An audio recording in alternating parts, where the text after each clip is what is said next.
For as long as I can remember, I lived a cautious life, strictly on the straight and narrow. Never trust something you don't understand, Sharon. My grandmother's words echoed in my head. We, the Braverman women, weren't the kind of people who lived on the wild side.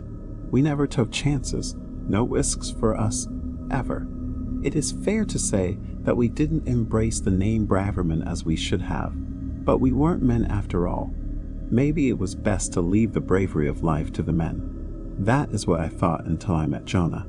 Whenever I saw him, the little voice inside of me would whisper, "We're just too different." But everything I thought I was changed when he came into my life.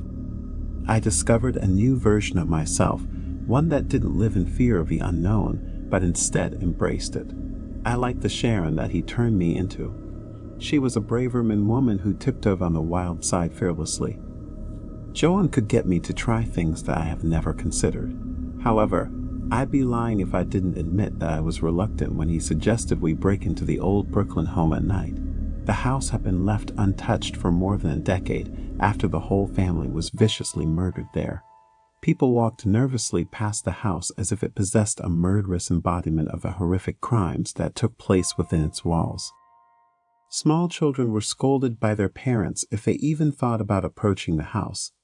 Johan was the first person I had ever met who wanted to go into the abandoned house.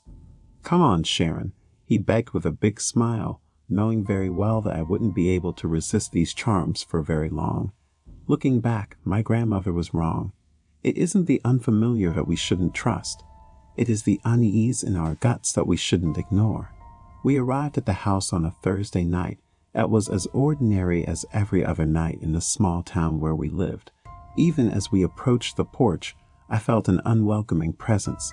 Even though it was a warm spring night, the air here felt cold.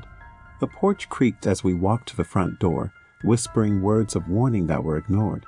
The front door didn't budge when Jonah tried it first. He smiled at me, probably trying to assess my willingness to continue with this godforsaken plan of his. Once he had the door open, there was no turning back, not really. Not unless I wanted to disappoint the only boy I had ever loved.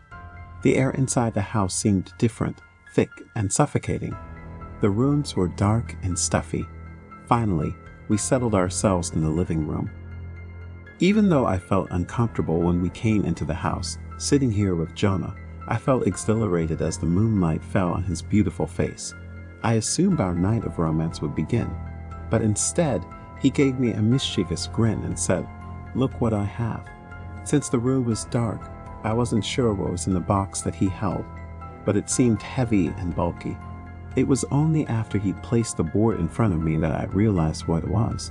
I had never seen an Ouija board before, and it looked as intimidating as foreign to me, even here in the darkness. Even though I'd like to think that the new Sharon was brave and bold, this was way beyond my comfort zone. As I began protesting, Jonah soothed me, trying his best to charm me into the madness of his plan. Every grain in my body fought against all of it. It was creepy enough being in a house where innocent people had been bludgeoned to death, but now, summoning spirits too. I wasn't sure if I was cut out for any of it. Looking at Johan, I wanted to protest, get up and walk out, never looking back, but I couldn't get myself to move.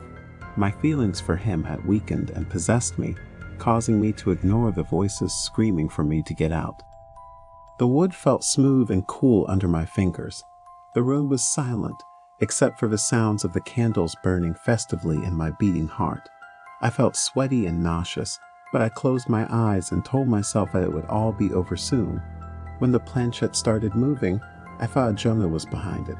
I smiled at him, but he remained so focused on the board that I wondered whether it could be the presence of something else, something here in this room with us.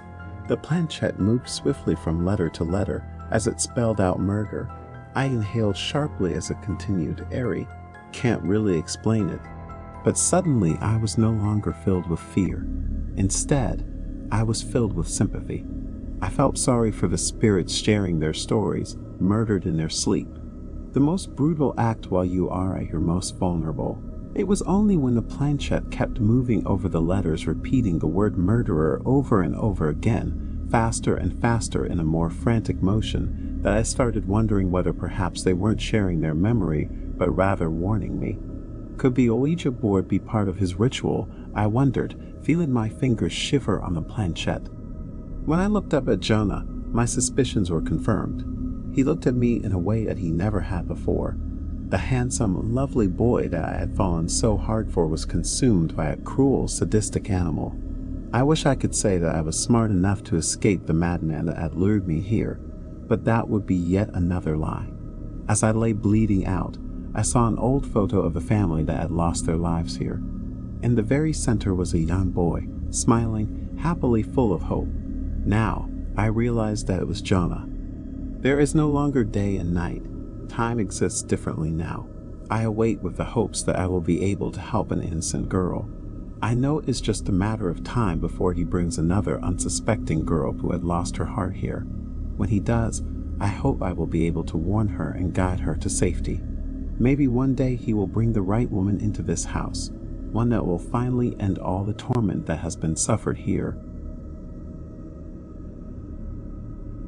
Please don't forget to subscribe and share with your friends. There's a lot more real scariest stories coming. See you soon.